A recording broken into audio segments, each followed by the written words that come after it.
sister. Any non-Muslim sister, any questions, any criticism, anything you disagree with my talk, this is the opportunity. If I am wrong, I will correct myself. I am a human being. Any question, sister? Any non-Muslim?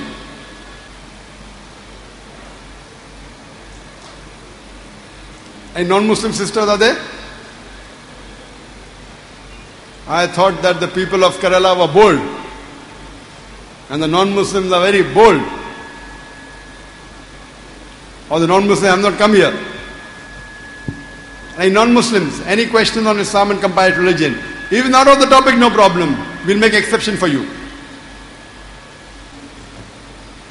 Any non-Muslim? Walaikum assalam. I'm an engineering student.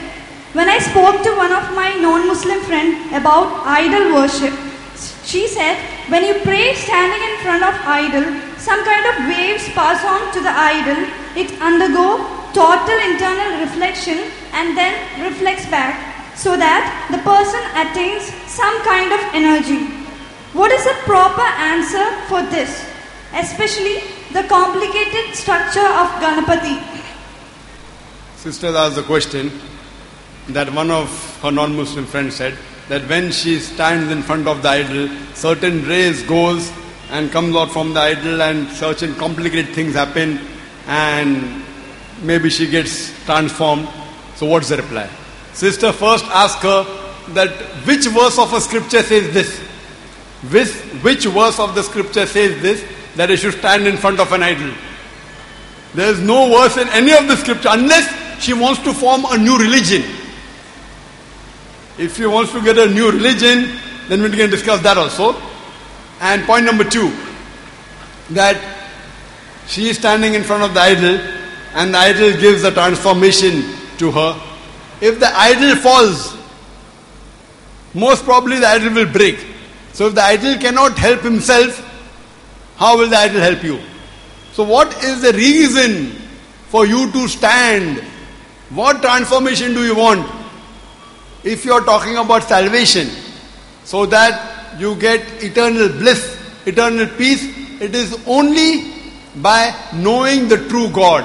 And the definition of the true God I have mentioned in various scriptures, Hindu scriptures, Christian scriptures, Jewish scriptures, the Muslim scriptures.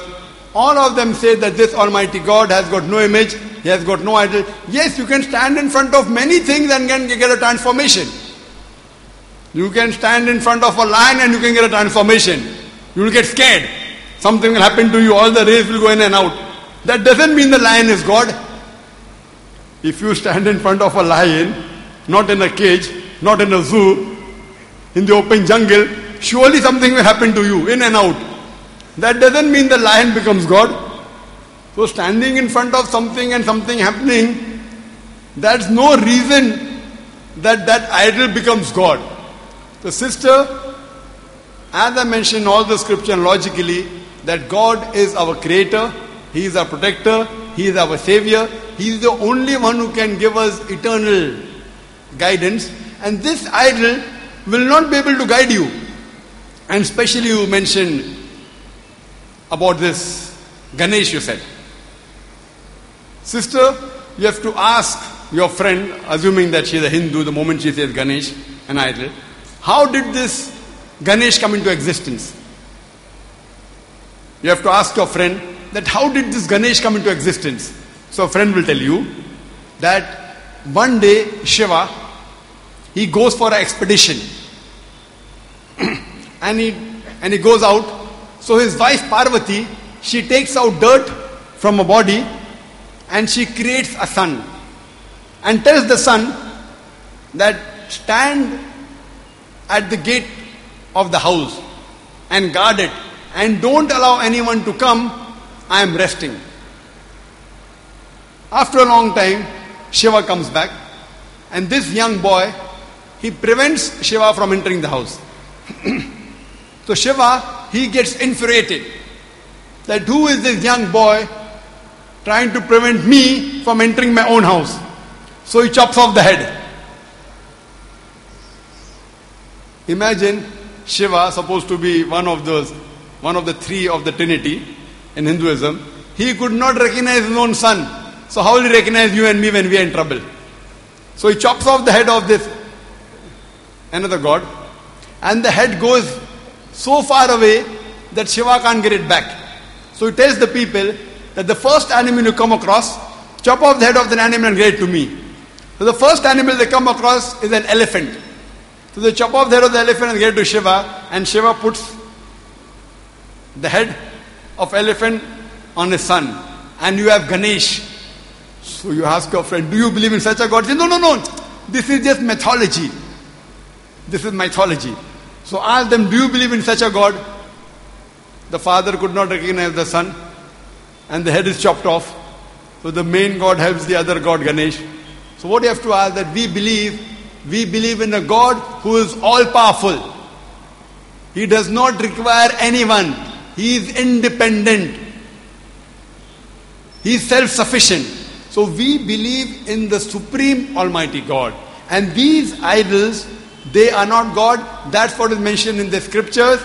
It's mentioned in Yajurved, chapter number 32, verse number 3, in Svetasvatara Upanishad, chapter number 4, verse number 19, as well as Bhagavad Gita, chapter number 7, verse number 20. Hope that answers the question. Any non-Muslim brothers? Yes, sir. Yes, sir. Sir, I am Ullas Augustine. Professionally, I am a HR consultant. Sir, I want to ask you a social issue. From the 6th to from the 6th of salvation to 10th, I could come here and hear so many speeches from so many celebrities. But sir, I want to ask you, why can't I see any woman on this stage? You told you gave more importance for women, but I couldn't see any woman on the stage. Why? Brothers ask the question, why can't he see any woman on the stage? Brother, anyone who comes on this stage does not get salvation. To get salvation, stage is not the criteria. If stage was the criteria, then women also would have been here. Coming on the stage is not the criteria. You asked me the question, why aren't women on the stage? There we are giving a talk. Now, coming on the stage is not the criteria. But why aren't women on the stage? In the afternoon, my wife was on the stage. Afternoon. My wife was on the stage. That doesn't mean she'll go to salvation. She has to follow the 4 criteria in Quran. Neither will I get Jannah unless I follow the Quran.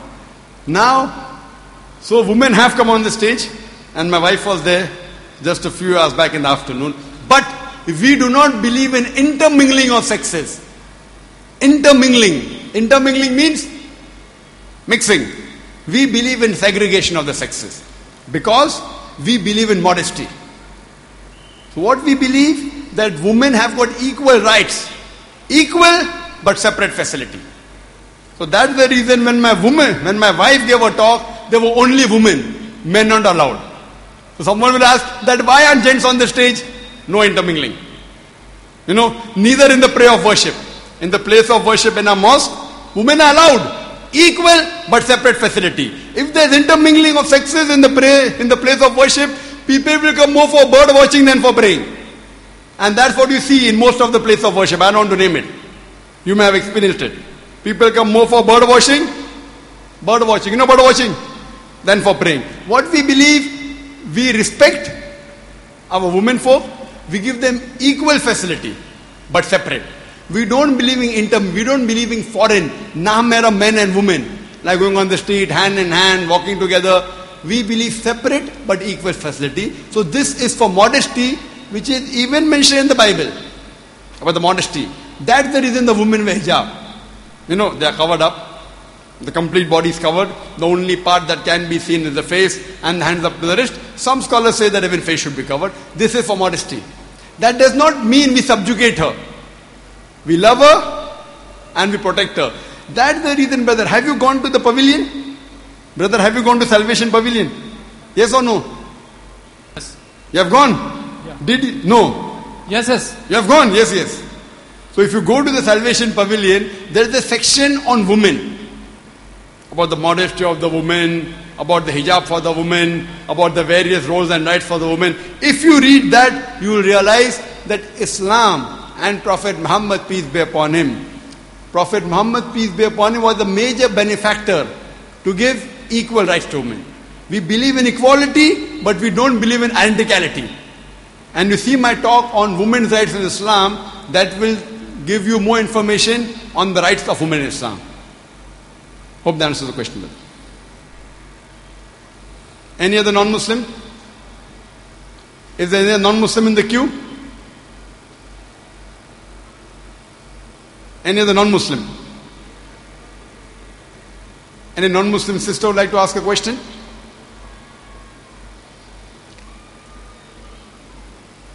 Non-Muslim brother here?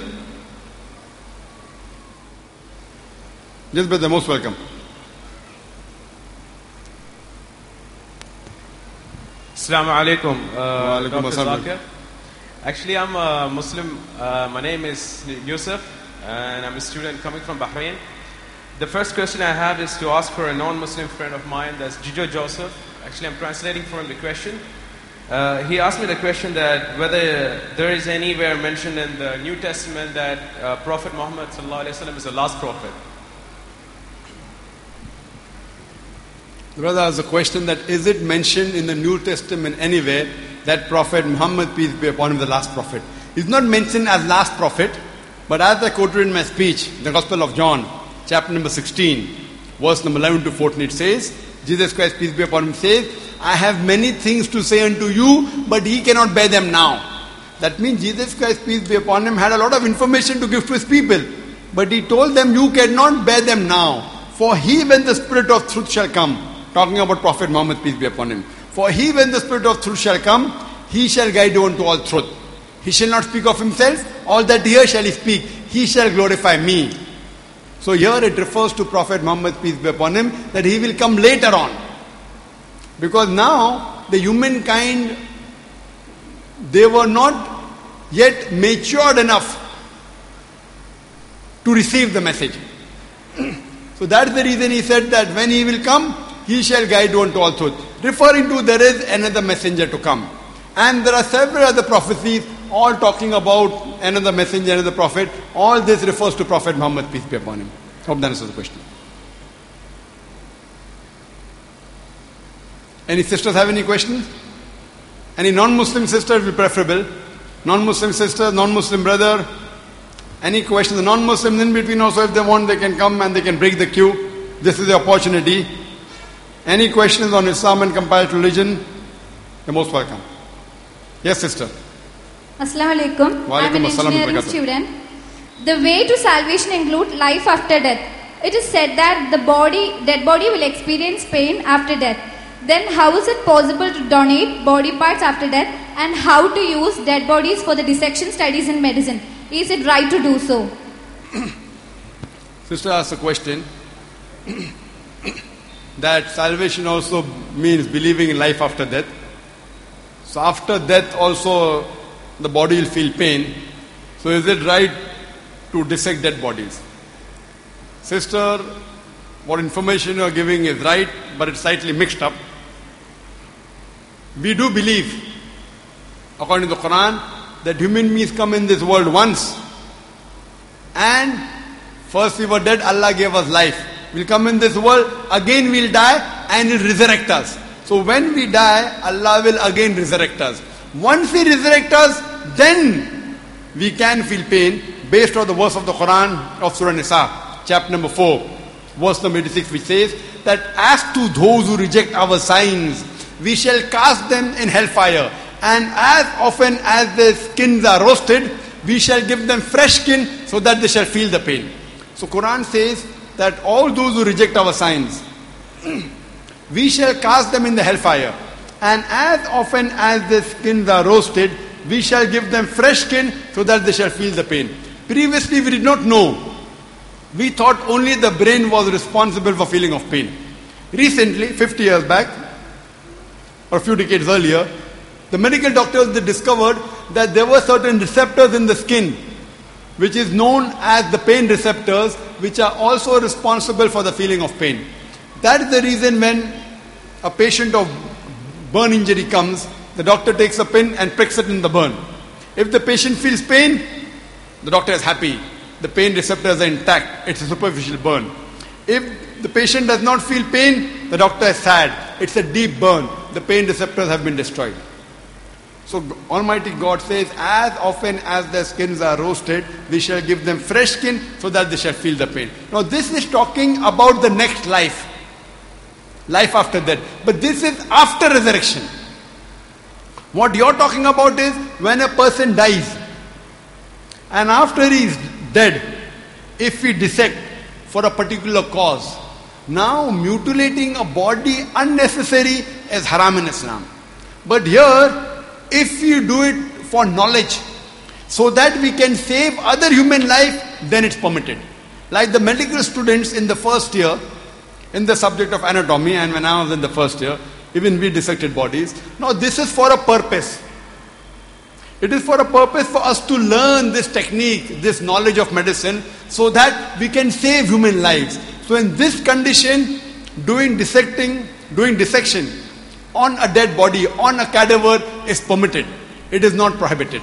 And here, the cadaver does not feel pain because he has not been resurrected. Once he is resurrected on the day of judgment, then is the question of the right or wrong, and then Allah will put him to hell or heaven, and then there will be either pain or hell, or it will be eternal bliss or salvation. Hope that answers the question, sister. Any brothers? Any non-Muslim brother? Any non-Muslim have any question? The non-Muslim in the queue, they are most welcome to come up in the front. Yes, brother.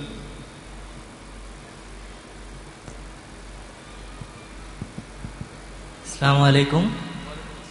I'm a BTech student, and my question is, how can you say Islam is the only way to salvation when Allah says in chapter number 2 Al-Baqarah, verse number 62, that the Christians, Jews and Sabrines don't want to become Muslims to attain the salvation.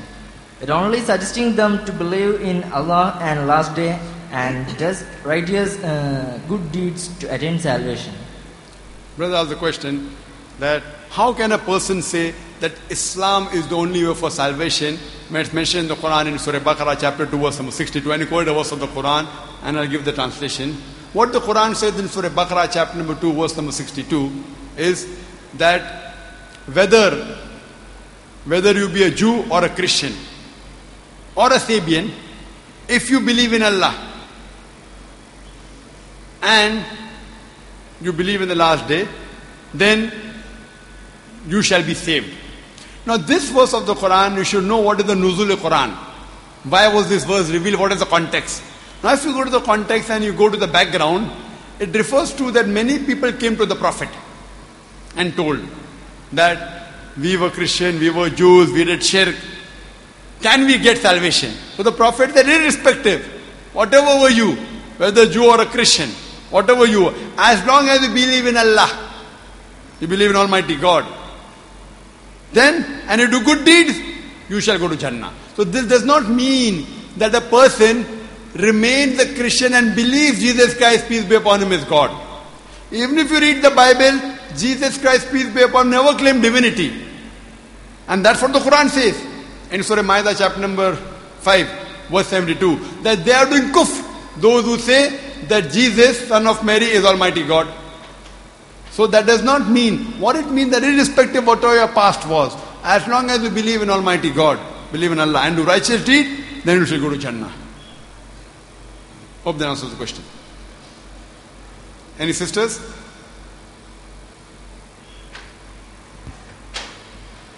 Assalamu alaikum. This is actually about the rights of women in Islam. Well, I agree that Islam gives maximum security to women, but then in the hadith, there is like, the hell consists of mostly women. And that's because one of the reasons is deficiency in their intelligence. The reason Prophet Muhammad sallallahu alaihi wasallam, he gives a reason, is that in the Quran,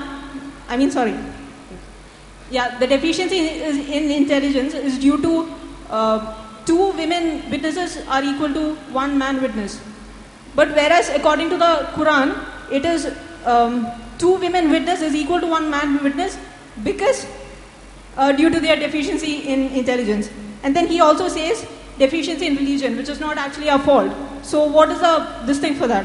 And also, Sister, please excuse me. As the chairperson said that for the non-Muslims, you ask questions on the topic salvation for humanity.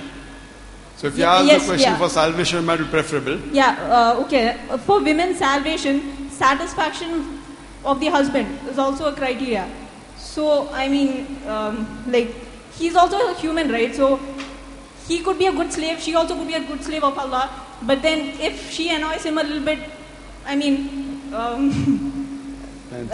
Sisters, help on asking questions on women. No problem. I've given various talks on women at Islam. That my wife dealt in the afternoon. So I wish you were there for the talk of my wife, should have satisfied you. Anyway, sister has said that satisfaction of the husband is one of the criteria for salvation. You have just made a statement. That means if the husband is a mushrik, do you mean you have to satisfy your husband?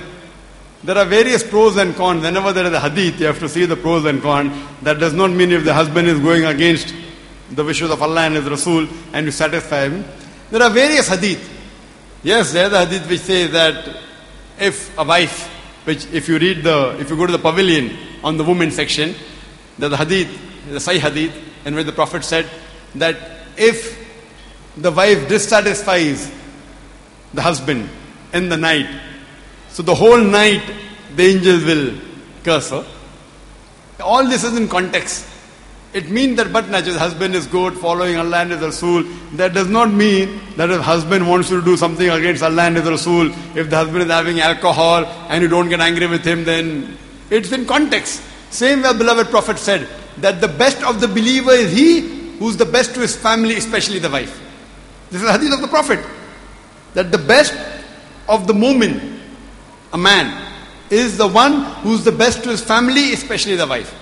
So the various hadiths. So various hadiths, all this is in context that but natural, after doing the farais, that after believing in Allah and His Rasul, after obeying the commandments of Allah and His Rasul, after you obey the commandment of Allah and His Rasul, but natural, as the Quran says in Surah Baqarah chapter number 2, verse number 187, Hunna libasul lakum wa antum libasul lahunna, that they are your garments and you are their garments. That means that the wives are the garments of the husbands and the husbands are the garments of the wives. It's a relationship of hand and glove. But natural, the role of the garment is to protect, is to beautify. So but natural, the husband and wife, they support each other, they beautify each other, they try and help each other. And the Quran refers to the woman as a muhsana, as a fortress against the devil. In most of the other scriptures, she is referred as the instrument of the devil. But the Quran refers to us, to the woman as a muhsana, as a fortress against the devil. And as far as the first question is concerned, that the woman will be more in hell, so I normally say, even in the world, the women are more. The population of the women is much more than the men. So agreeing that equal percentage go to heaven or hell, so if equal percentage of women and men go from here to hell, since women are more in the world, I'm just extending my logic, that so even in hell there will be more. Anyway, this is not the hadith for the quote, and I know that. What we have to realize, sister, that the hadith, what is mentioned is that one of the reasons that the woman would be on the receiving end is because they also gossip. Hadith of Bukhari that is there, is that they gossip. And according to the Quran, gossiping and backbiting, the Quran says in Surah Hujurat, chapter number 49, verse number 11 and 12, it says that if you backbite, it's like eating the meat of your dead brother. So the reason that is mentioned there is not about akal. The reason why they'll be more in the hell is because they backbite. And that's one of the major reasons that is one of the major sins. Imam al-Dhahabi, when he gives the 70 major sins, one of the major sins, he says, is also backbiting. And not that men don't backbite, but women backbite more. So that's one of the reasons that may take them to hell. That's backbiting. Hope that answers the question, sister. Assalamu alaikum, doctor. If any Muslims are asking a question, please ask on the topic salvation for humanity. Non-Muslims, they can ask any questions. Yes, brother. My name is Muhammad Zahir and I'm studying +2. My question is, you concluded your speech by telling that salvation is obtained by worshipping Allah. The Arabic term ibadatullah. Could you give a definition for the term ibadat?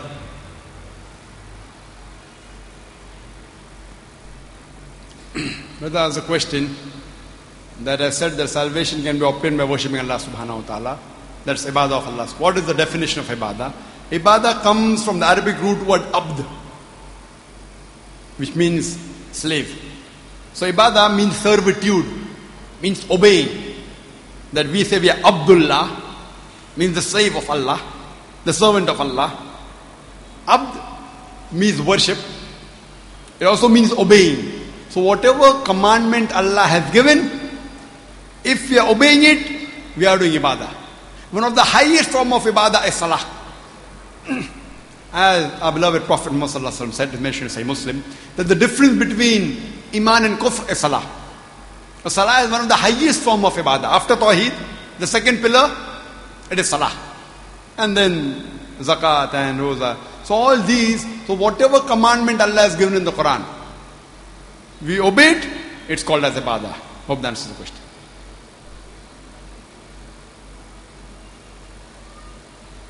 Any sisters?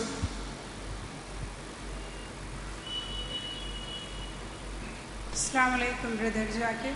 I'm Dr. Sophia Jalil. I'm a doctor by profession. My question may feel out of context, but I would like you to answer this. Prophet Muhammad sallallahu alaihi wasallam has warned us of being divided into different sects, 73, 74 sects. And does this refer to the sects as we see here now, as Mujahid, Jamaat Islami, Sunni, etc.? And even then, these organizations itself are divided. And if so, how do you go by it? Sister asked a question.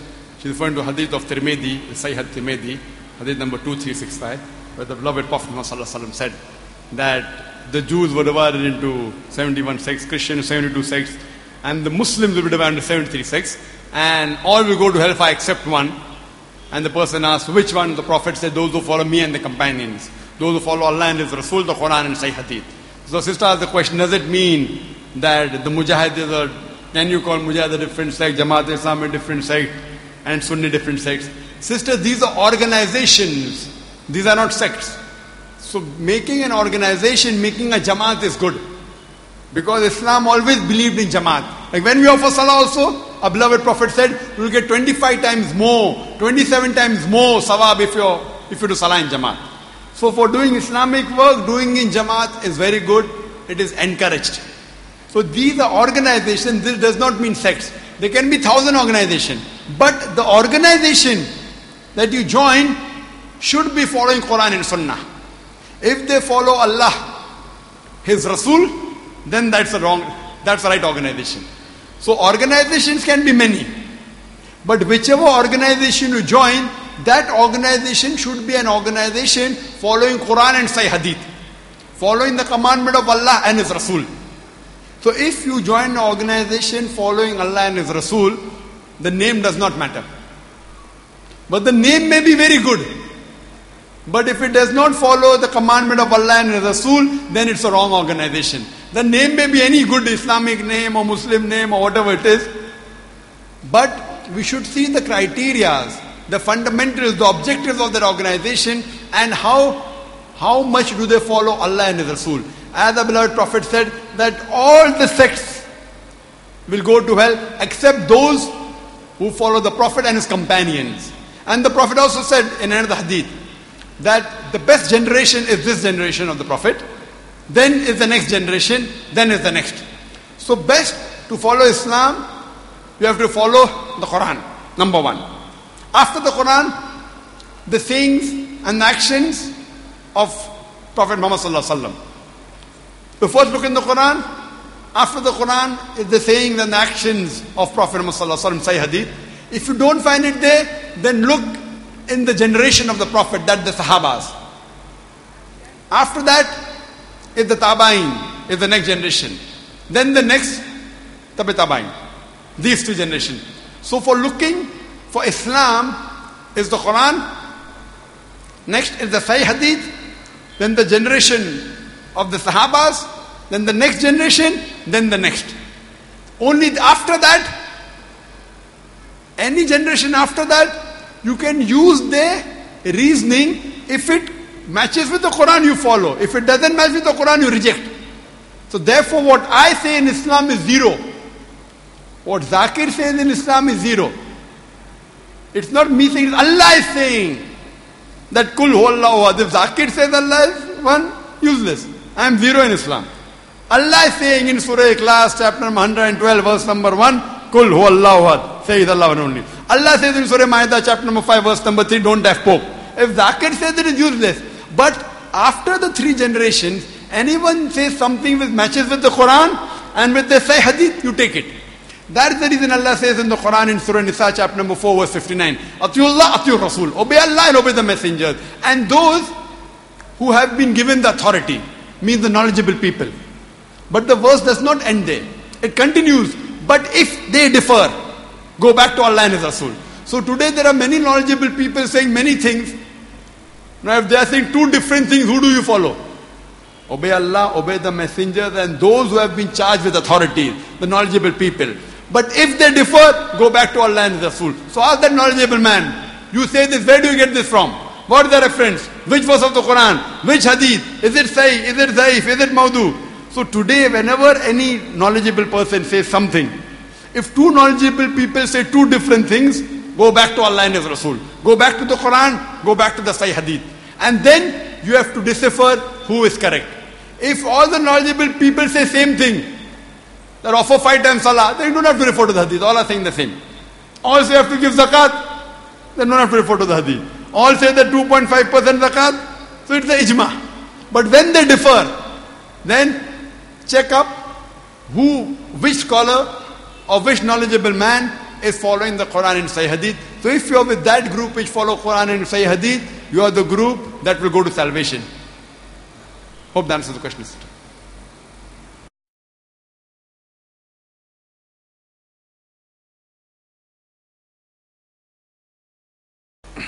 There's a priest from the church. He sent a question that Islam does not allow intermingling of sexes, but we can see in Mecca, intermingling of sexes is allowed. Is this a double standard? That's a very good question. That if Islam does not allow intermingling of sexes, then why do you see in Mecca that men and women are both? Is there a double standard? To the priest, that there is an exception to every rule. There is exception to every rule. Now this exception, as long as the purpose, the reason for why this exception is taken care of, then there's no problem. Now in Makkah, because we have to do tawaf around the Kaaba. We have to do tawaf around the Kaaba. Fine? When we go for Umrah, when we go for Hajj, it is one of the pillars of Islam. Now when you do tawaf around the Kaaba, we can't say, okay, first 4 hours men, the next 4 hours women, the next 4 hours men. It will be difficult. Life will be difficult. And we want to do Umrah, or want to do Hajj along with the family. So you can't say, okay, now 4 hours are remaining, so my wife will sit out, or 5 hours are remaining. It will be difficult. Therefore, in this situation, we do along with the mahram. That means, when we go for Umrah, or when we go for Hajj, we have a mahram that a woman has a mahram, a close relative. Maybe the husband, maybe the father, maybe the son goes along. And there also, they have to take care of the hijab. Now, because it is obligatory that they have to do tawaf, whether they are doing Umrah or they are doing Hajj. So in this situation, because they have to do it, they have to offer a pillar here, we realize that they can enter together, but there also hijab is there. Hijab is there. That means they have to be properly covered, complete body covered, only the part that can be seen is the face and hands up to the wrist. They have to be there. If they take care of this, along with the mahram, there's no problem. But in the other mosque, there's no tawaf. There's no tawaf in Medina. Even the second mosque which is important after Makkah, after the Haram of Makkah, is Haram in Medina. But there, because there's no tawaf, the separate section, separate segregation, separate toilets, separate place for wudu, in all the other mosques. Wherever the women are allowed, they have separate facilities because we don't want to make the exception a rule. We don't want to make the exception a rule. So that's the reason here it's not fard that we should give together here, coming on the stage. The question on the stage. So that's the reason even there has to be a mahram. So based on this, because that is one of the pillars, Hajj is one of the pillars of Islam, and Tawaf is one of the requirement. So that's the reason there. But otherwise in the other sections of the mosque when they pray, except the mataf, except the area where they do Tawaf, in other places also there's proper segregation, even in the haram. But when you do Tawaf, because it's not possible that you can have different timings, that's the reason that they are permitted. Hope that answers the question. Yes, brother. If they are non-Muslims, they are most welcome to come in front of the queue. If they are non-Muslims, they are most welcome. Yes, brother. Walaikum assalam. I am Nishad. I am from Mangalore. Now you have defined ibadah as obeying. Or somebody obey government rules. Does it be against ibadah? Please. Brother asked the question that I define ibadah as obeying. I define ibadah from abd. It means servitude. I didn't say ibadah means only obeying. It means serving, servitude. And among serving you have to also obey. So the real definition of ibadah is servitude. Abdullah, slave of Allah. And in that, it also includes obeying. So don't say ibadah means only obeying, it means servitude. In that, obeying is included. If you obey the government, so can you obey the government? If you obey the government, no problem as long as it doesn't go against Allah and His Rasul. As long as it doesn't go against the commandment of Allah and His Rasul, no problem. If they tell you to do anything which goes against Allah and His Rasul, it is wrong. Same way you have to obey your parents. The Quran says, you have to obey your parents. But if the parents, as the Quran says in Surah Luqman, chapter 31, verse number 14, that we have ordained that you be good to the parents. But the next verse, Surah Luqman, chapter 31, verse number 15 says, but if your parents do jihad, struggle and strive, to make you worship somebody else besides Allah, don't obey them. Same in Surah Ankabut, chapter 29, verse number 8. If your parents force you, do jihad, make you worship somebody else besides Allah, don't obey them. So here, after Allah subhanahu wa ta'ala and His messenger, the Quran says, you have to obey your parents. But if they tell you to do something against Allah and Rasul, you have to obey. So same way, whether it be a government, whether it be employee, whether it be anything, obeying them will not be called ibadah, it will be obeying. But if whatever they say goes against Allah and His Rasul, then you don't have to obey, because our servitude is to Allah alone. He is number one. And He says that you have to obey the parent, therefore you are obeying a parent. So if you are working someone who is giving you money, you can obey him. But as long as what is telling you, it should not go against the Quran and the Sahih Hadith. Should not go against Allah and His Rasul. Same thing. And as far as this country, India, is concerned, I don't know of a single constitution, not a single statement in the constitution, which forces a Muslim to do something which is haram or prevents him from doing something which is fard. So I can be a very good Indian and be a very good Muslim. I am a very good, alhamdulillah, I am a practicing Muslim. I am a good Indian also. Because there are other countries which force you to do something which is haram. As far as India is concerned, it permits you. Optional, you can have alcohol, optional, it's not fard. There is no law in the Indian government that says you should have alcohol. So there is no law in the Indian constitution which forces you to do something which is haram or prevents you to do something which is fard. So in this way, you can be a very good Indian, also a very good Muslim. But if any country in the world forces you to do something which is haram or prevents you to do something which is fard, don't offer salah. It's a fard. Compulsory have alcohol. It's haram. Then there's a problem. So in this situation, don't follow the country, follow Allah and His Rasul. Hope that answers the question. Assalamu alaikum, brother. My name is Tasneem Masheed. I am doing BTech in Electronics and Communication. In my college, I'm wearing pants, shirts, and overcoat, and I'm wearing full sleeve shirts and loose pants and hijab. But some sisters says that this is not allowed in Islam. So I would like to get an appropriate answer from your side. Thank you. So that was the question, that she's wearing shirts, pants, loose tops and hijab. I didn't understand. If you're saying that you're wearing inside something and wearing the hijab on top, so as long as you're wearing an abaya on top and inside what you're wearing, it does not matter. As long as the abaya you're wearing on top, inside, as long as abaya is covering and fulfilling the criteria of hijab, there's no problem. Inside what you wear is irrelevant. As long as you're completely covered and your abaya is loose, it's not tight fitting, it's not glamorous, inside what you wear does not make a difference. If you don't wear abaya and then wearing clothes, for example, trousers and t-shirts, etc., then our beloved Prophet Muhammad, one of the criteria is, do not wear clothes that which resembles the opposite sex. You can't wear clothes of the gents, neither the gents can wear, nowadays there's a fad that boys wear earrings.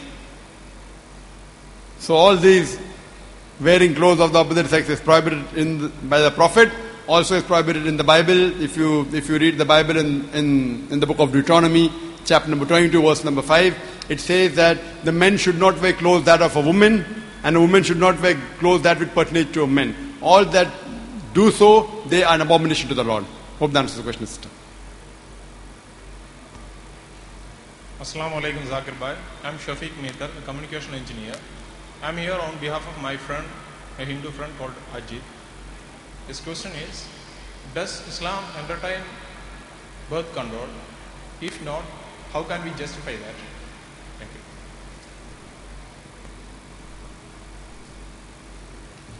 There's a question that, does Islam entertain birth control?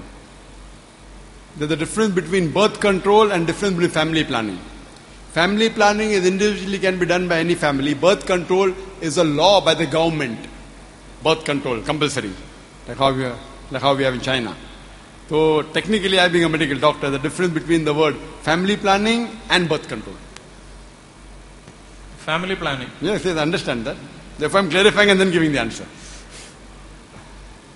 So as far as family planning is concerned, again, family planning can be done into various different methodologies. As far as permanent methods are concerned, vasectomy, tubectomy, or abortion, all the scholars unanimously agree that this is prohibited. Unless the life of the mother is in danger. If the life of the mother is in danger, the doctor says that the lady had multiple cesarean sections, 4 or 5, and one more pregnancy will be detrimental to her life. Or she has a heart problem, and pregnancy, one more delivery will cause maybe death. So in this situation, the Sharia says, let a small loss take place to prevent a big loss. So in this extreme cases, anything can be done, whether it be permanent method or abortion. Otherwise, in normal circumstances, all the scholars are unanimously united. As far as permanent methods are concerned, abortion, it is prohibited. There is a difference of opinion in the temporary method. The most common temporary method that is used, it is the copper T. And when I was in the medical college, I had learned that copper T is a contraception. But in our study, we came to know that the sperm and the ovum, they already meet and they form the zygote. But the zygote is prevented from being implanted on the uterine wall. So it is a contra-implantation. It's not a contraception. The conception has already taken place. But that zygote is prevented from being implanted on the uterine wall. So if you imagine, it's nothing but an early abortion. So based on the verse of the Quran, of Surah An'am, chapter 6, verse number 151, which says, kill not your children for want of sustenance, for it's Allah subhanahu wa ta'ala who will give sustenance to you and your children. And the other verse of Surah Isra, chapter number 17, verse number 31, which says, kill not your children for want of sustenance, for it is Allah subhanahu wa ta'ala who will give sustenance to your children and you. Same verse, only the order is reversed. So based on this verse, permanent method, abortion is prohibited. Copper T also prohibited. As far as the other methods are concerned, the other contraceptions, OC pills, oral contraceptives, because it changes the physiology of the body. Allah says in Surah Rum, chapter number 30, verse number 30, they do not change the physiology of the body. Based on this verse, most of the scholars also agree that this is haram. The difference comes in the other methods. And there's a hadith in which a person approached the Prophet and he says that I practice azl, that is coitus interruptus, baking the act, and the Prophet was silent. So those group of scholars who say that some types of temporary methods are permitted, not the ones I mentioned, they say fine, the Prophet was silent, therefore he gave permission. The other group of scholars said no, Prophet was silent, therefore he prohibited. But my question is, why should a person want to do family planning is a basic question. Why? And when we ask this, and when we analyze that why should a person want to do family planning, all his reasons can be categorized into two major categories. One is either because the person is poor, financially cannot sustain having more children, or second, maybe the couple is rich, but they want to make the child a doctor, an engineer, so they want spacing, less children. These are the two reasons. As far as the first reason is concerned, if a person is poor, in science we believe we should kill the germ rather give a symptomatic treatment. So if poverty is the problem, we have to solve the poverty. In Islam we have a system of zakat. Every rich person who has a saving of more than the nisab level, 85 grams of gold, he or she should give 2.5% of that excess wealth in charity. If every rich human being gives zakat, poverty will be eradicated from this world. There will not be a single human being who will die of hunger. So if you are poor, you can very well accept zakat.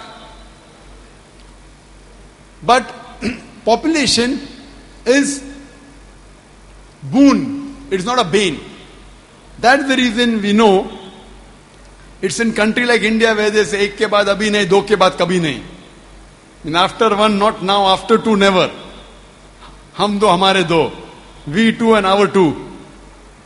But if you go to America, the children, they wear a t-shirt. I am my father's tax saver. The more children you have, the less tax you have to pay. If you go to Australia, the more children you have, the government gives you money. With the more children you give birth to more children, government gives you money for every child. Why? Because population is a boon. Now if our government doesn't know how to take care of the population, the problem with the government, not with the population.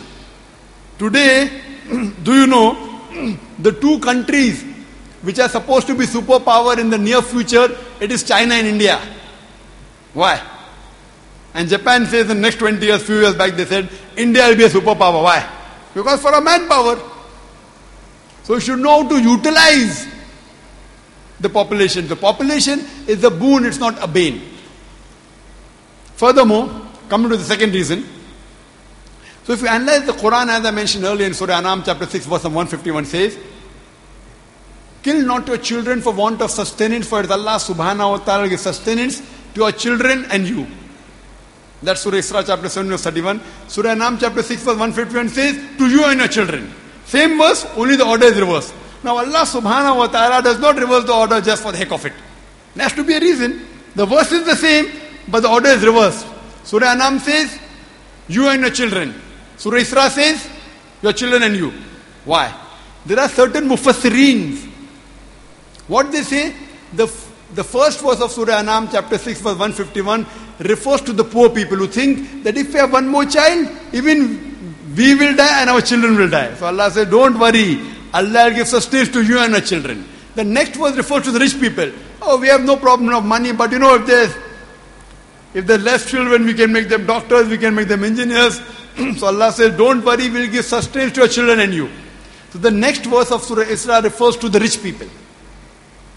Now, many people think that the less number of children you have, you can make them doctors, engineers.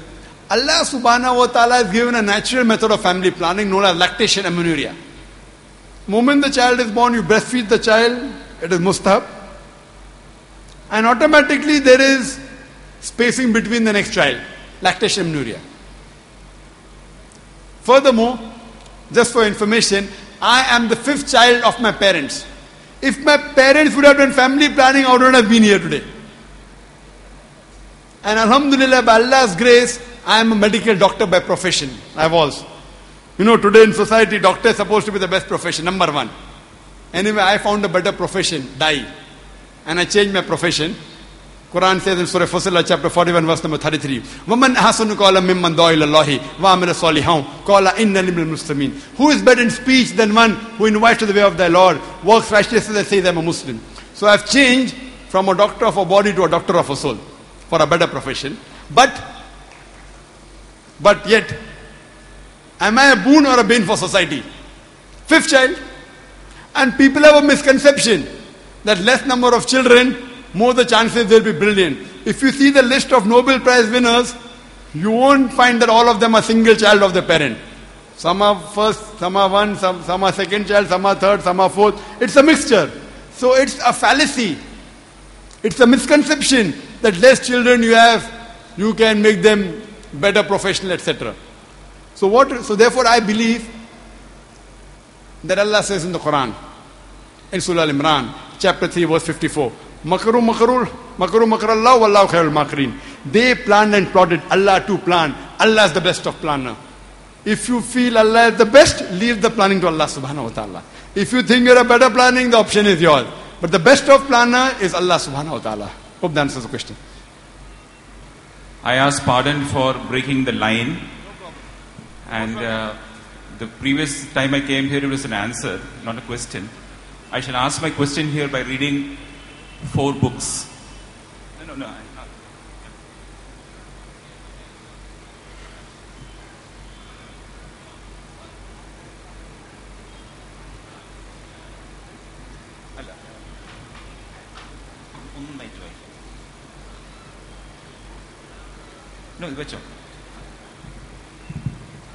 So I'm going to read from 4 books. First I'll start off with the Bhagavad Gita.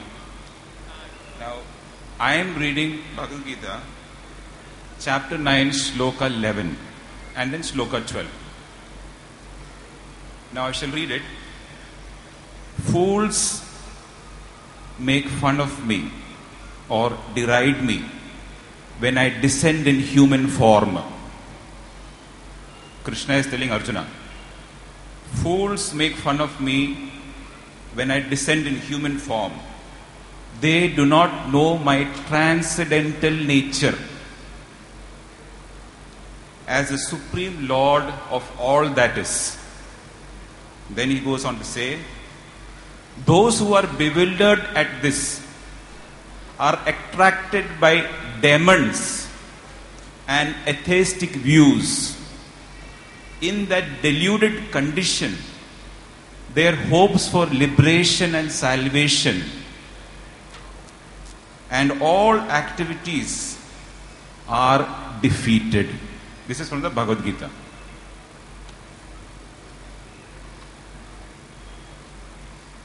Now I'll read from the Bible. This is Matthew 16, verse 21 to 23. From that day, Jesus began to make it clear to his disciples that he must go to Jerusalem, suffer at the hands of the Jewish authorities and teachers and chief priests. He would be killed and then raised on the 3rd day. Peter, his disciple, senior to him, took him aside and said, let this not ever happen to you. So, what Jesus says, get behind me, Satan, Shaitan. You have me stumbled. You are not doing as God does, but as what people want you to do. This is the Bible.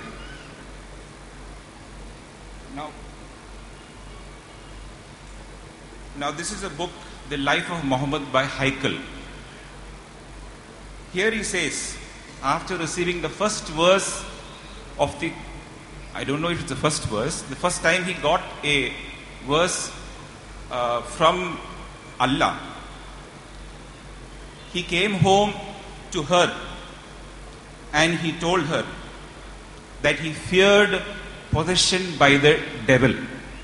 So this is what Haikal says about Muhammad. When Muhammad came home to his wife, Muhammad says to his wife, I have been possessed by the devil. I feel I have been possessed by the devil. This is the Haikal book which is available in Islamic bookstores. Now what does the Quran say? What does the devil say about Allah in the Quran? Chapter 7 verse 15. Because you, that is Allah, this is the devil speaking, because you have led me into sin, said Satan, I will waylay the people that walk on your straight path, and spring upon them from front and from the side and from the rear and from the left and the right. So what Satan says is that Allah is the one who has led me into sin. Now since we are talking about salvation, my question is, should we believe in Allah who is going to mislead Satan, who is going to mislead Muhammad, who claims that Jesus did not die on the cross, and Bhagavad Gita says that anyone who disbelieves that he can descend in any of his creations or forms is demonic. This is my only question. Thank you. Brother has quoted and read about 4 books here. And he asked the question that should we believe in Allah who has misguided the Satan, or should we believe in Jesus Christ, peace be upon him?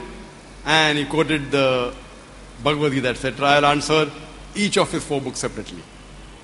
First book he quoted was Bhagavad Gita. Brother, in the Hindu scriptures, I don't know how much is the knowledge of Hinduism, there are 2 types of scriptures, Shruti and Smriti. Shruti is the word of God. Smriti is the word of human beings. Shruti consists of Ved and the Upanishads. The Smriti, they are the Puranas. They are the Itihas, the Ramayana, the Mahabharata. Bhagavad Gita is part of Mahabharata. So Bhagavad Gita is a Smriti, is not a Shruti. What I quoted, Yajurved, Rig Ved, is all the Shruti, word of God according to Hindu scholars. So Bhagavad Gita is a guidance given by Shri Krishna to Arjun in the battlefield. It is not a Shruti, it is a Smriti. So when Shruti says God has got no images, if Quran says something, no hadith can overrule the Quran. If Quran says something, no Sahaba can say against the Quran.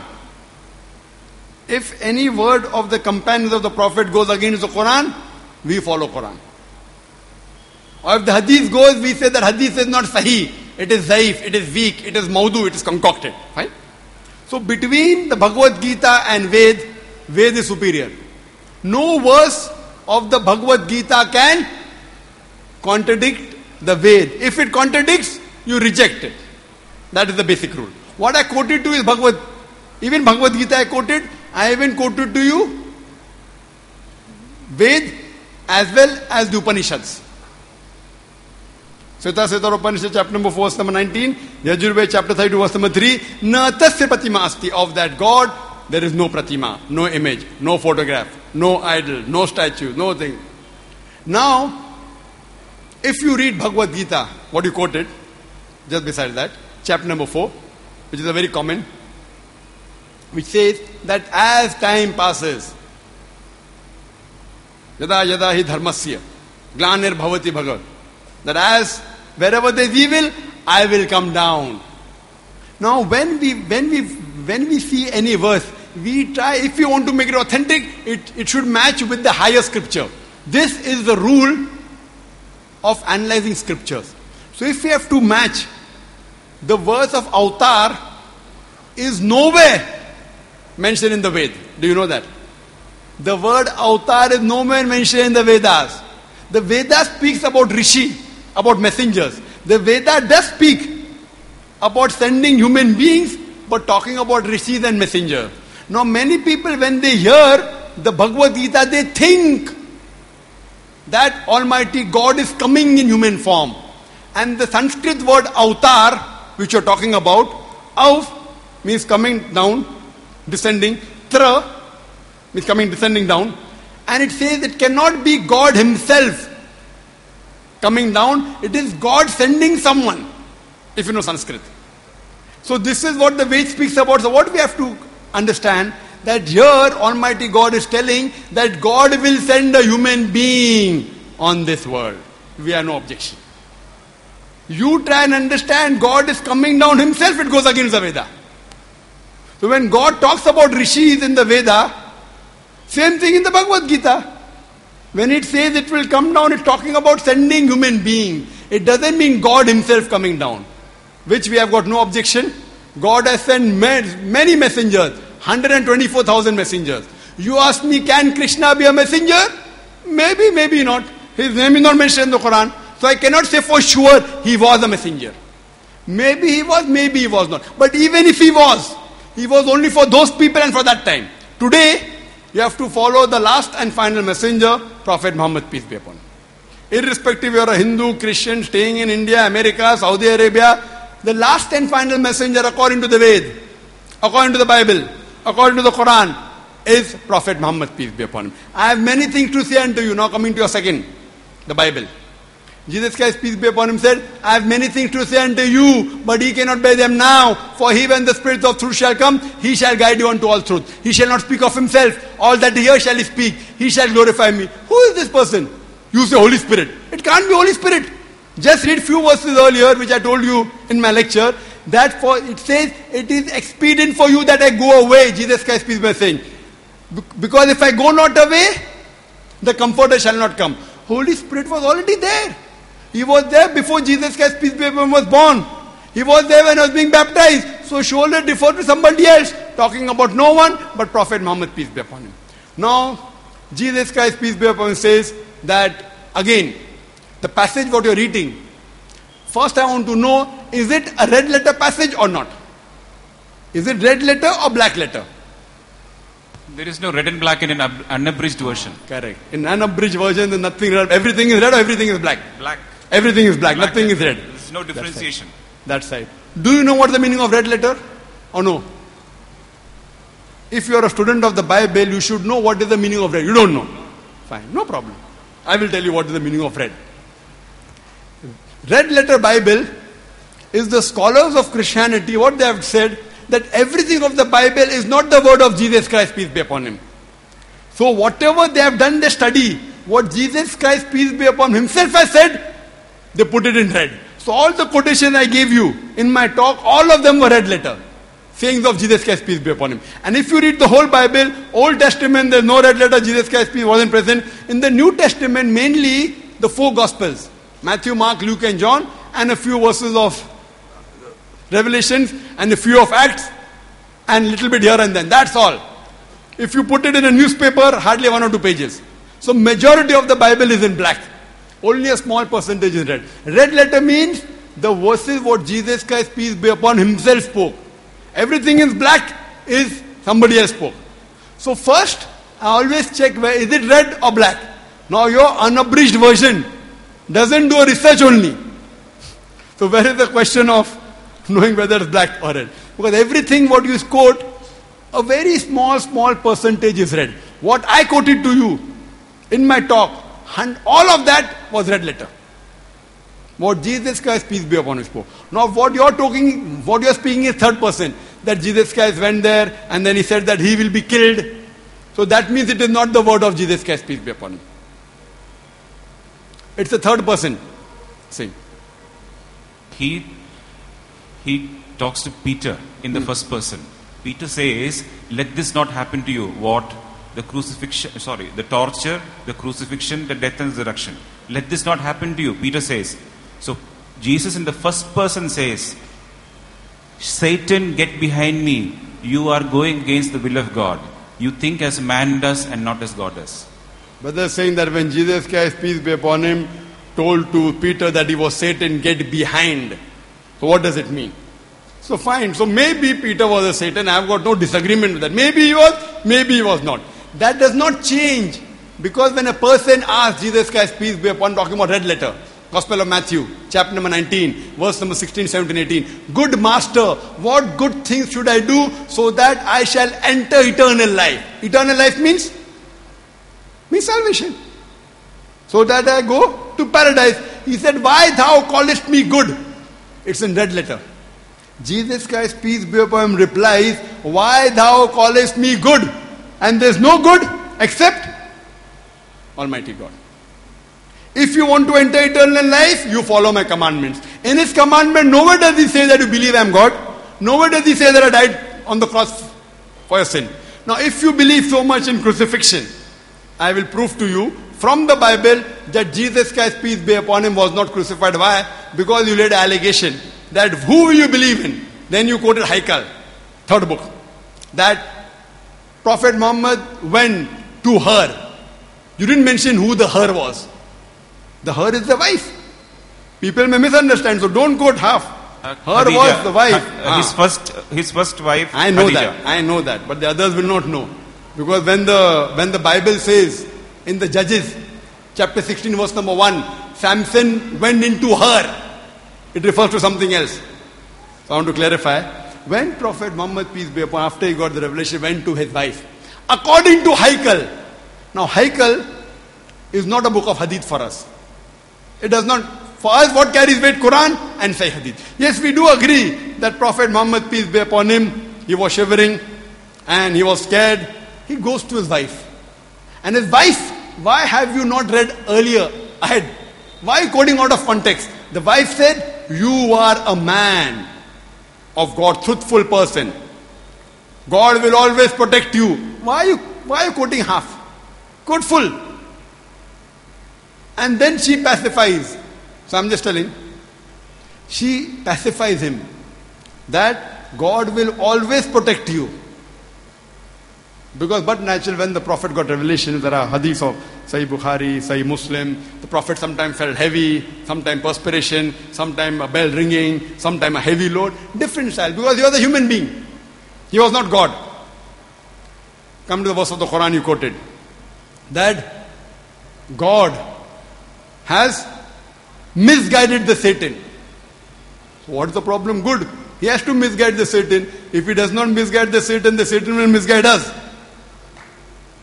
So if a robber wants to rob, and if I misguide him, I'm actually guiding him. This is his thinking, the Satan's thinking. You believe more in Satan than God because you may be believing in Satan. So what you realize here, that here you realize that Satan is telling in the Quran to Almighty God that give me respite. Give me respite. That delay my punishment. And I will misguide your people. Then God says, okay, fine, I give you respite. Respite means delaying the punishment. I will delay your punishment. Those who believe in me, you will never be able to misguide. Those who don't believe in me, maybe you will misguide. So this is a challenge Satan has given to Almighty God, and God doesn't require a challenge. He is far superior. So whatever allegation the Satan makes, it doesn't mean it has to be right. Satan says many things, we don't believe it is the truth. Fine? So like how you said, Jesus, hey Satan, come behind me, telling to Peter. That doesn't mean what Peter said is right or wrong. When you are quoting the Bible, when Jesus is telling Peter, Satan, come behind, I'm not saying that Peter is a Satan, but that means it disagrees. The same way, this is a different context. Now coming to your main question. I have answered all your 4 books. Coming to your main question of crucifixion. And you also said, would you believe in Prophet Muhammad or the Quran which says Jesus wasn't crucified? Correct, you said that. That's the last question. Now, Quran says in Surah Nisa, chapter number 4, verse number 157, that they said in boast, وَقَوْلِهِمْ, they said in boast, that we killed Jesus, the son of Mary. وَمَا قَتَلُهُ وَمَا صَلَبُهُ. They killed him not, neither did they crucify him. وَلَكِنْ شُبِّهَ لَهُمْ. It was only made to appear so. And all those who differ are full of doubt, إِلَّا اتِّبَاعَ الظَّنِّ, with only conjectures to follow. Wama qatulu yakina. For a surety they killed him not. So Quran says Jesus Christ, peace be upon him, was not crucified, he was not killed. All those who differ are full of doubt. Now, you are saying, should we believe in the Quran who says Jesus wasn't crucified, or should we believe in the Bible? I can prove to you from the Bible, in the words of Jesus Christ, peace be upon him, red letter, that Jesus Christ, peace be upon him, was not crucified. I had a debate with a Christian pastor who was an Arab. Was Christ really crucified? Peace be upon him. And I proved him in several ways that he was not crucified. Time will not permit me to give a big lecture again. I will just give you the main one. What you quoted, everything quoting, what you are quoting all is in black, black, black. I will quote you red. If you have read the Bible, remember that in the Gospel of Matthew, chapter number 12, verse number 38 to 40, people come to Jesus Christ, peace be upon him, tell him that show us a sign, show us a miracle. A sign that you are claiming to be from God. Show us a sign, like doing a miracle, like flying in the air, walking on the water. So Jesus Christ, peace be upon him, says in Gospel of Matthew, chapter number 12, verse number 38 to 40, ye evil and adulterous generation, seeketh thee after a sign, no sign shall be given to you except the sign of Jonah. For as Jonah was 3 days and 3 nights in the belly of the whale, so shall the Son of Man be 3 days and 3 nights in the heart of the earth. Jesus Christ, peace be upon him, does not say that I have given life to the dead, I have healed those blind and lepers. He puts all his eggs in one basket. You evil and adulterous generation, seeketh thee after a sign. No sign shall be given to you except the sign of Jonah. For as Jonah was 3 days and 3 nights in the belly of the whale, so shall the Son of Man be 3 days and 3 nights in the heart of the earth. Now, do you know the sign of Jonah, brother? Yes, most of the people know the sign of Jonah. Every Christian knows. Most of the non-Christians also know. Because there's a common story, whether in comic strip, whether in moral science. And if you read in the Bible, it's only one page. It is 1.5 side. One page, less than 2 sides. If you open the book of Jonah, it is less than 1.5 sides. And you know the story that Almighty God tells Prophet Jonah, which is also given in the Quran, tells Yunus alayhi salam, that you go and deliver the message. They go to Joppa. Now he, being a prophet of God, he says people will not listen to me. He goes to Nineveh and he catches a ship, a boat. Now on his way, when he was in that ship, there's a storm that comes up. And it was the superstition of that time that if a storm comes, it is because somebody has not obeyed his master. So they want to cast out lots. Who is the person amongst us who has not obeyed his Lord and Master? So Jonah, being a prophet of God, he volunteers. I'm the one. So now it was the superstition of that time. Anyone who disobeys the master should be thrown in the sea, and then the sea will become calm. Now because Jonah volunteers, they don't have to tie his hand, they don't have to break his leg. They throw him overboard. Now I'm asking you the question, brother. When Jonah was thrown overboard according to the Bible, was Jonah dead or alive? When Jonah was thrown overboard, was he dead or alive? He was alive. Alive, very good. Now, being thrown into the raging sea, a storm is there, a person ought to die. Even the best swimmer cannot swim against the storm at sea. Does Jonah die? Or in the storm, was he yet alive? Was he dead or alive? I do not know, sir. In the storm, according to the Bible, was Jonah yet dead or alive? He was alive on the boat. On the boat, he was thrown overboard. In the storm, was he dead or alive? I would not know, sir. Even a normal person, a Christian, who has not gone to the biblical seminary knows this story. Do you know he was gobbled by a fish? When he was gobbled, was he dead or alive?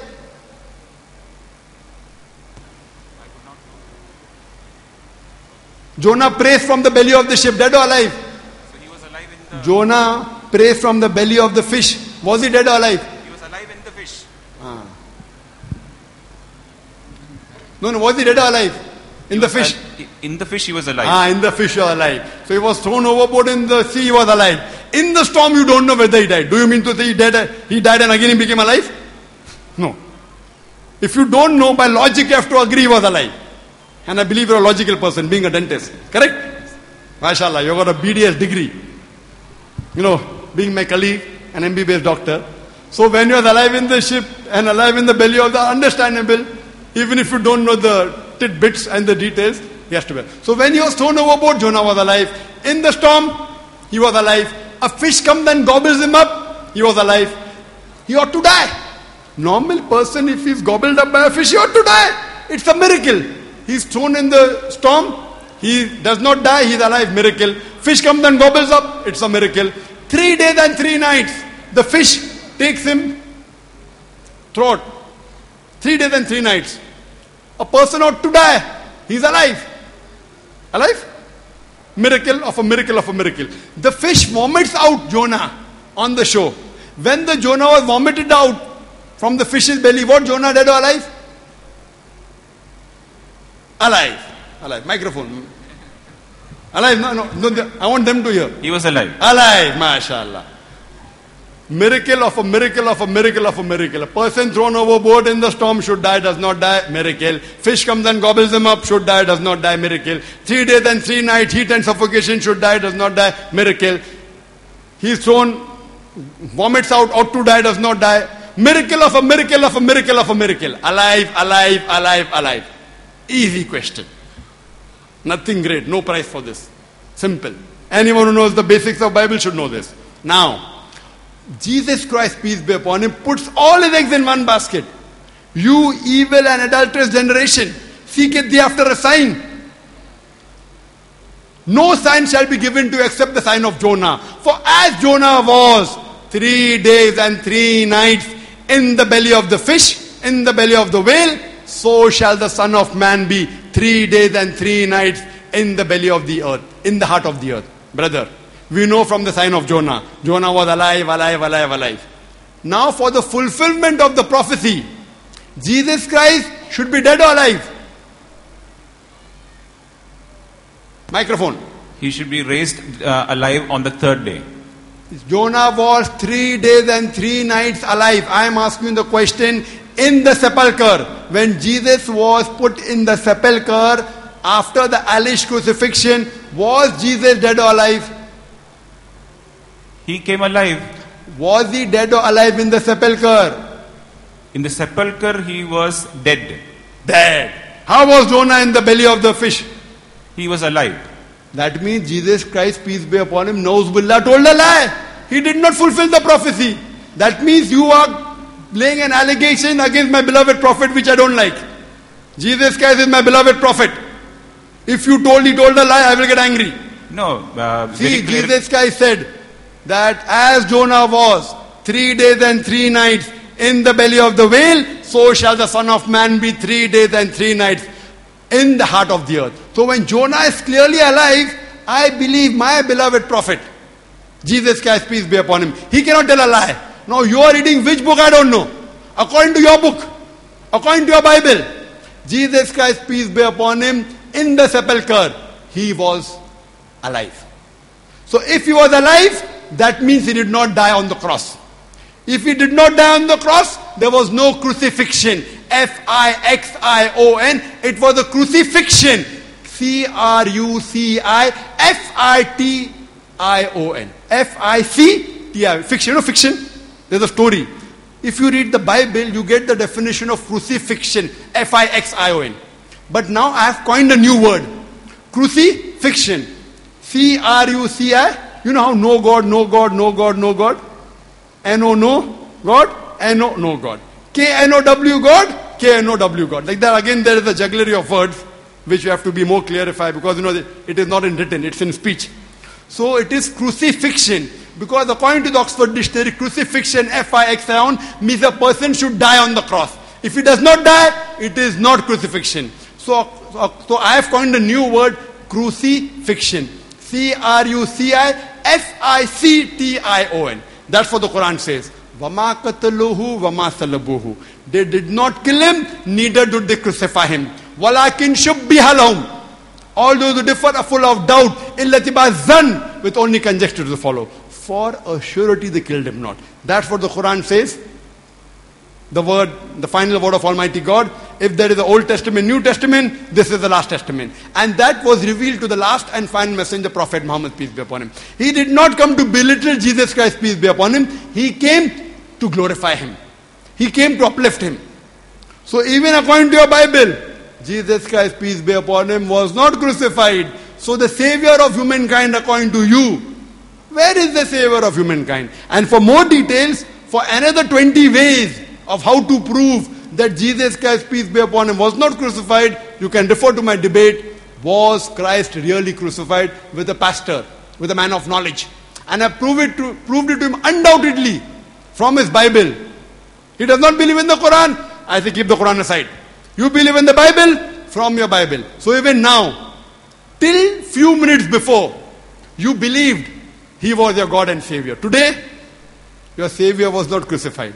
So now, if you truly are a man of knowledge, if you truly are a man of knowledge and accept the truth, you have to agree that fine, I was wrong a few minutes earlier. Now I have come to know the truth and you have to believe in the true God. La ilaha illallah Muhammad Rasulullah. There is no God but Allah and Prophet Muhammad, peace be upon Messenger. I welcome you to this faith of religion of Islam, that is submitting your will to God. You don't have to change your name. Muslim means a person who submits his will to God. Fine? Name doesn't matter. You can keep your name, whatever your name was. No problem. But a person who submits his will to God, he is called as a Muslim.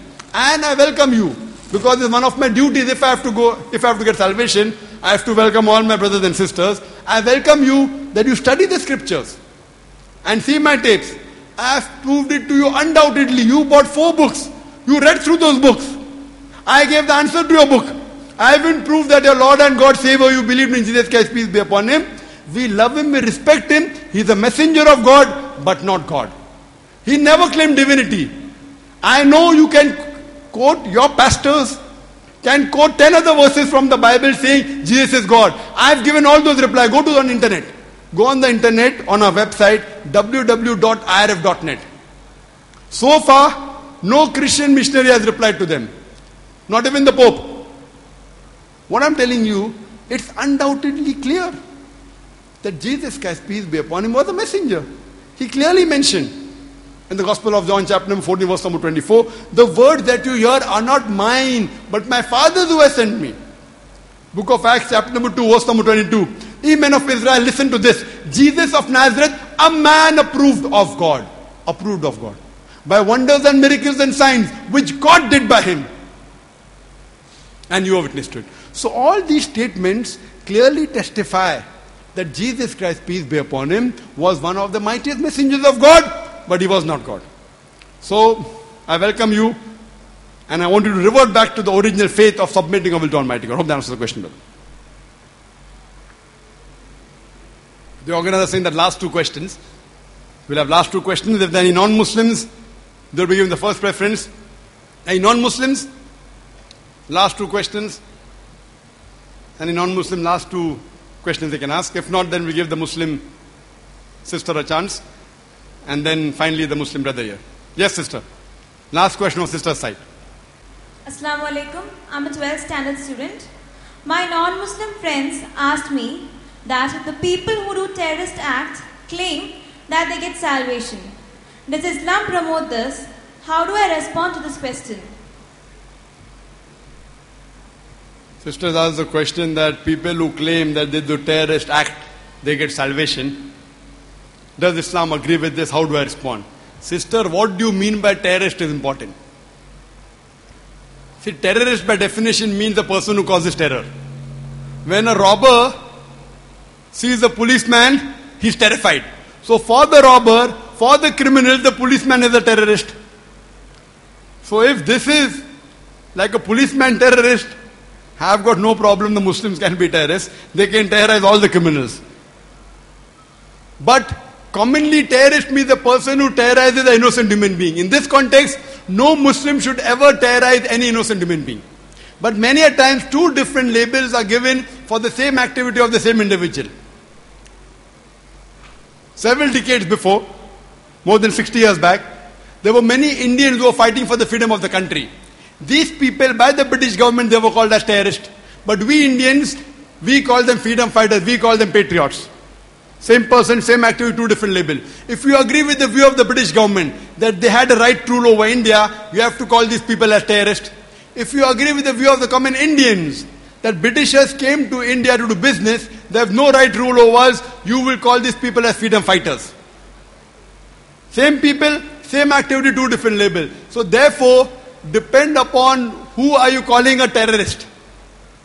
If a person is fighting against the criminals, against the people who are doing zulm, against the people who are oppressing, then it is good, it is right, that's what the Quran says. But if they are killing any innocent human being, Quran says in Surah Maida, chapter number 5, verse number 32, if anyone kills any other human being, whether it be a Muslim or a non-Muslim, unless it be for murder or for spreading mischief in the land, it is as though he has killed the whole of humanity. So killing any innocent human being is haram. And if anyone saves any human being, it is as though he has saved the whole of nation. Hope that answers the question, sister. Last question from the brother's side. Assalamu alaikum.